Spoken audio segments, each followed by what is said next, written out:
And welcome back to Power Breakfast here on Citizen TV. Being that it is Monday, always great to share a little inspiration for you here on Inspiration Monday on Power Breakfast. My guest today has a very unique and interesting story that he's going to tell us all about. Dr. Bright Mawudor is the head of Information Security and Risk at Cellulant. Thank you for being here. Thank you very much.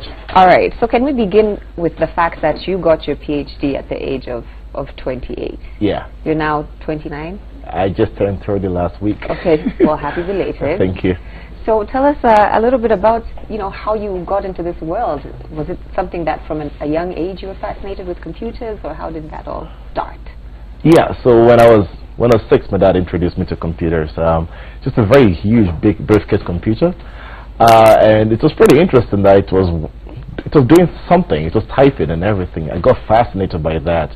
He got somebody to help us to teach me how to use computers, and the guy gave me a book called MS-DOS 6. Well, I read the whole book in a week, and I'm not a reader. I'm actually not a reader. That got me really interested in into computers, and at school I decided to learn more about it. Then one thing that changed my mind was when my teacher pissed me off, and I was around 8 by then. I created a virus for her. You created a virus at the age of 8? Yeah. to mess with your teacher? Because she was annoying, and I have to annoy her too. So every time that I have to submit my homework on a floppy disk, it had a virus which destroys the computer. I did that because that was the only way to actually show her something, and I realized that I think I was pretty good at this. We came to Kenya. I'm Ghanaian actually, but we came to Kenya when I was 14, and then again there was only one computer in the library at the time at St. Mary's, which had access to the internet. But every lunchtime, I have to run to get there. To be the one on the computer. I didn't have time. I mean, every time there's this friend of mine, is an Ethiopian guy. He always gets there before me. So I created a virus again at 15, that every time, 5 minutes before lunchtime, it locks the whole screen. So you're the only one. I'm the only person who knows 3 combinations of keys to actually unlock it. Wow. And that was programming. That's what my mindset got to. But when I finished St. Mary's, I went to Daystar. Is when my interest became a bit more curious. I started moving to computer networks. Networks was the thing for me, but again, I used to spend a lot of time in a lab, which nobody uses. It was with old computers and everything. I spent a lot of time there overnight trying to practice how to break into things and create things. Okay, create things and break them. Okay. So I ended up hacking the school network. At Daystar? Yeah. Okay. Created a new student who does not exist, but passes exams every semester. Wow. Just for the fun of it. Did the administration find out? I mean, I told them that, this student actually exists. I won't mention his name, but this student exists, but he doesn't do anything. He doesn't go to class, but always passes exams. But I think the student helps to moderate the grades. So let me ask you, when you were doing, creating viruses from the age of 8 and again at 14, what was your family's reaction? What did your parents think about what you were doing? At first, they were very paranoid and really worried about the fact that I spent too much time with the computers. So they had to advise me. They really helped me to guide me on how to balance normal books and computer life, because I would spend so much time on the computer and forget about my normal classes, math and science and everything. So what Daystar was when they're like, you know what, go in, do everything you can. And I finished that with, so I finished Daystar, did not really pass exams, but I got my first job at Cellulant as an intern. And after 1 year, 8 months, I got a scholarship to go to South Korea to do my master's in advanced information science and technology. I got there, and they needed 24 credits. I had no idea. I did 40 credits in 2 years. You did 40 credits in 2 years just because? Just because every class was interesting. You had time. Because they talk about artificial intelligence, I'm there. They talk about network security, I'm there. They talk about systems programming, whatever it is. I like to go for that. So after 2 years, I did 40 credits. My professor told me, look, you've overdone your credits, but I don't think you knew that. So he told me, do you want to apply for PhD? I'm like, why not? I applied for PhD, but I felt that was a bit too much for me because I was really young. I was 26. To start PhD at 26, not everybody does that. But my parents encouraged me, like, you know what, go for it. My sisters called me, everybody called me, like, look, just do it. And it's free schooling. Yeah. Most people don't know. Majority of schooling for foreigners in Korea is almost free. In South Korea? Yeah, so I decided to take the PhD. And how long did that take you? Now, the PhD needed 36 credits, but since I did 40 in the master's, they reduced it to 30. Normally, anybody would do 3 credits or 6 credits per semester. Right, yeah. I did 10. Some pretty intense classes. You did 10? 10 per semester, because I had a lot of free time. You're an overachiever. Has anyone? No! I did that, and also had a side job which was helping me to pay my upkeep. Right. So I consult online. I break into systems. I tell them what is wrong with the system, and then they say, you want to consult you, which was working. But in between those time, I had to come back to Kenya to do research and everything. And most of the time, I go back to cellular still, because that's where my life has been. And then, if you're doing your master's and PhD, you have to write papers. And I kept on writing. I go for competitions, I write for papers, for journals, both local and international. And since I had enough, I knew what I wanted to do research on when I started my PhD. So most people would have done their research at the end of the course. I started mine at the beginning. So I came to Kenya, we did some work with a few friends, got over 36,000 Wi-Fi passwords in Nairobi, because we broke a lot of networks and everything, and that was part of my research and trying to show. So the paper was about cybersecurity awareness in Kenya. We are so unaware of how vulnerable we are. So how do we? Yeah, maybe we can talk about that a little bit. I mean, yeah. Where do we stand as a? We're pretty poor when it comes to awareness. So I wrote a paper about 250 pages about how to create the right cybersecurity awareness for the country, not just an organization. So I gave that out to the government. Anyone can read it. It's publicly available, or if they ask me for it. So that being done, I finished my PhD. So I did all the coursework in 1.5 years. Wow. Took another semester to write a paper, perfected it, did everything, and I finished PhD in 2 years. In 2 years? Yep. Whereas it takes a normal person how many years to finish? It depends, though. Here you are at 28 with a PhD. Yes. You come back to Kenya. Yeah. And you go back to Cellulant? Yes, I went back to Cellulant, and they made me the head of cybersecurity for the group level, the whole of Africa. Wow. So I can imagine from intern to head, that is quite. And you still don't think you're an overachiever? No. Okay. And in the process there, you've also managed to form a non-profit, yes. Africa Hack On. Tell us about that. Yes, so I realized that in the United States, in Canada, in UK, in Australia, all of those places, they do cybersecurity conferences where they show the public how vulnerable they are and how anyone can secure themselves. We don't have that in Kenya, or rather, it wasn't popular in Africa about 4 years ago. Right now, it's a bit more. So I formed something called Africa Hack On, because to do Africa, we want to hack. People are hacking, but we need to show people exactly how to protect themselves. For example, it takes 5 seconds. It takes 6 seconds to break into a MacBook if you don't encrypt it. And naturally, every MacBook comes without. It takes me only 5 minutes to break into Windows 7 machine, Windows 10 also. If I plug a flash disk into your laptop right now, it takes only 10 seconds to take control over it. Full control. That is very scary. Even if you hover over a link that I send you in a PowerPoint presentation, you can take control over your laptop. Wow. It's possible. It's easy to create. It's happening, but people don't know. So how do we show people exactly how they get hacked? We have to show them. So African Hack On takes a different approach when it comes to cybersecurity. We don't like to do just PowerPoint slides. I call it death by PowerPoint.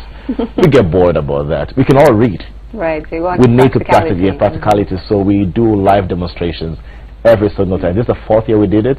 The last one was about a month ago. And we did a lot of things, and people appreciate it. We wanted 150 people. 230 people showed up. Wow. We couldn't even stop. The interest is there. The interest is there. And out of Africa Hack On, we got about 7 students from universities that actually got jobs out of it.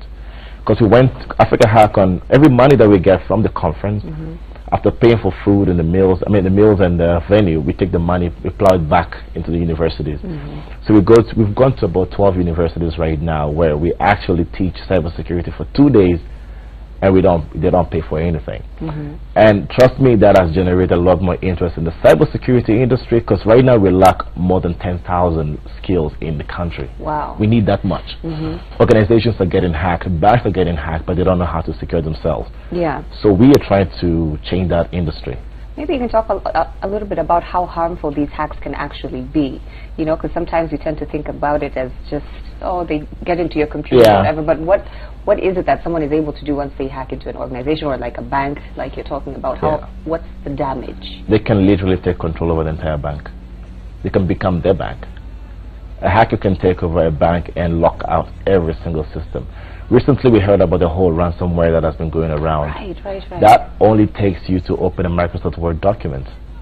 And and we try to replicate the whole thing, and it actually works. But the security measures to actually apply against that, people don't know. So the right measures to actually apply in an organization, because if somebody hacks you, information is power. Right. These days, people don't actually come take bombs to blow you up.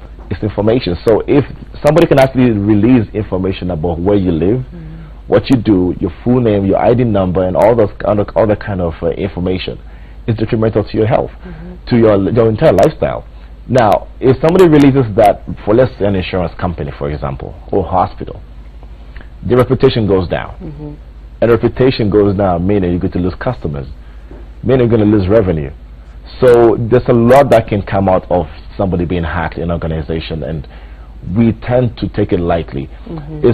Security is an afterthought to a lot of organizations, to people. They're very reactive than proactive. Wait to be hacked before. Wait for something to happen. Yeah. So when somebody slaps you, you'll be like, oh, I should have blocked. it's a really bad habit that we have as human beings. So we try to, or rather, I like to really try to synthesize that topic. I always like to speak about it. I like to tell people exactly how to show them how they get hacked and how to protect themselves.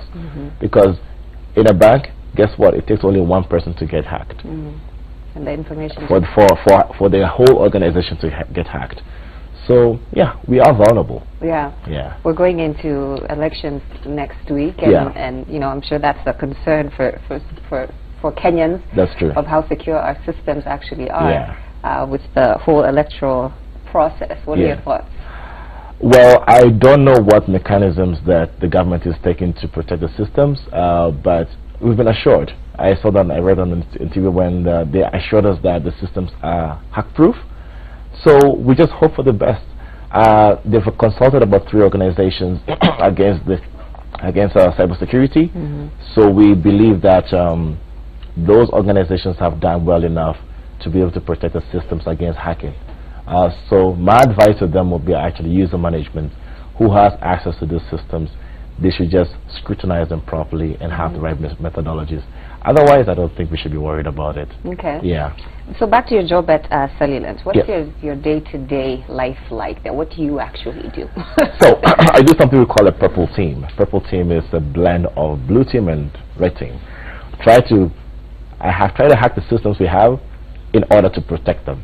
So we have numerous amount of systems, and we interface with a lot of organizations, over 600,000 merchants across Africa. Wow. Yes, and we have apps that we release every time which are to do with money. We're a mobile commerce company, so basically I try to make sure that no money is lost. The risk assessment of the whole organization is really done, and we prevent hackers from getting in. Even if something happens, we should be able to actually track down and do forensics properly to be able to protect the systems and people's information and money in that case. Right. So I fight other hackers, to say. So you're just fighting hackers online. Yeah. From the point of where you being an intern at Cellulant to where you are now, did you see that happening for yourself when you first joined the company as an intern? I mean, what was the dream there? I kid you not. I did not see that coming. I thought I was just going to be, being an intern is just an intern. Earning $25,000 a month, you're like, what? That's the first job out of school. If you're being paid at all. Yeah, exactly. But I appreciate what Cellulant did. They took me in when I knew nothing, and they gave me the chance to explore myself. Going to South Korea, there was a lot that I learned about how they work. They think differently from how we do things. They're very aggressive. They're always learning something. They're always doing something, and they like to do things really fast. I should say it was a good thing that I got exposed to a lot of other cybersecurity engineers from Russia, from China, from UK, US, from India, all sorts of ideas. So every conference that I go to present, I get to meet them after that. I met some of the best in the industry, and they help me to think differently. So bringing that back home to Kenya and Ghana, where I've gone to present also, makes me feel like I'm different when it comes to how cybersecurity should be done. Yeah, you have a different mindset. Yes. Yeah. Yeah. So when you're not working, you're still a young man. Yeah. What is it that you like to do other, like, when you're not when you're not doing everything we're talking about? People here? think I'm a geek. Right. I'm not a geek. I'm a talkative person to start with. I do teach and practice Kung Fu. Kung Fu? Yeah, Shaolin Kung Fu. Wow. Yeah, it's one of my, I've been doing that for more than 10 years now. Wow. And also I beatbox, trying to beatbox, and I dance, I break dance. I used to have a dance crew. You break dance? I used to have a dance crew. Stop it. I'm serious. Yeah, at Desa. So performing on stage and everything. Wow. I do mix all of them at once. That is very interesting. I wouldn't have guessed that. Yeah. To a young person watching right now and hearing your story and being inspired, maybe you can just give a little bit of advice of how to sort of harness interest and passion and talent into, you know, a career. Yeah. There are many times I wanted to quit. Trust me. Typical example in South Korea, I really wanted to stop. I got too much.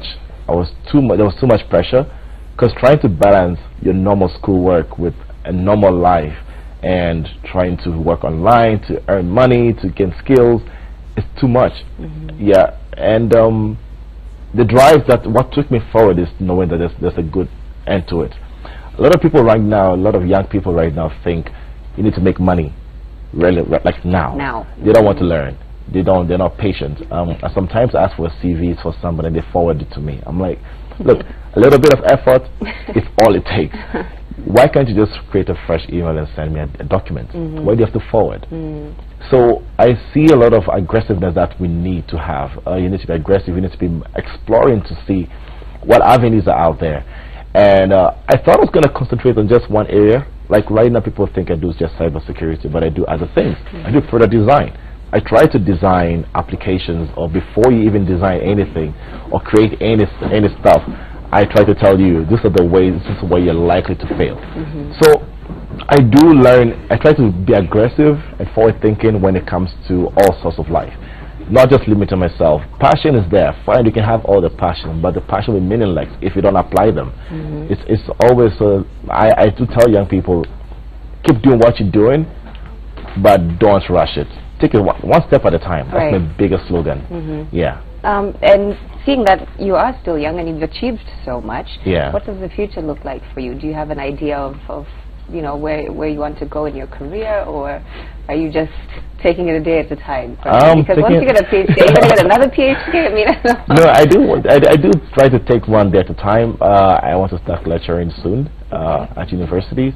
I came back just almost a year ago, so I'm still trying to balance myself and not rush everything too much. I try to run a consultancy company on the side for those who need my skill set, and I can advise them on the best ways to do things.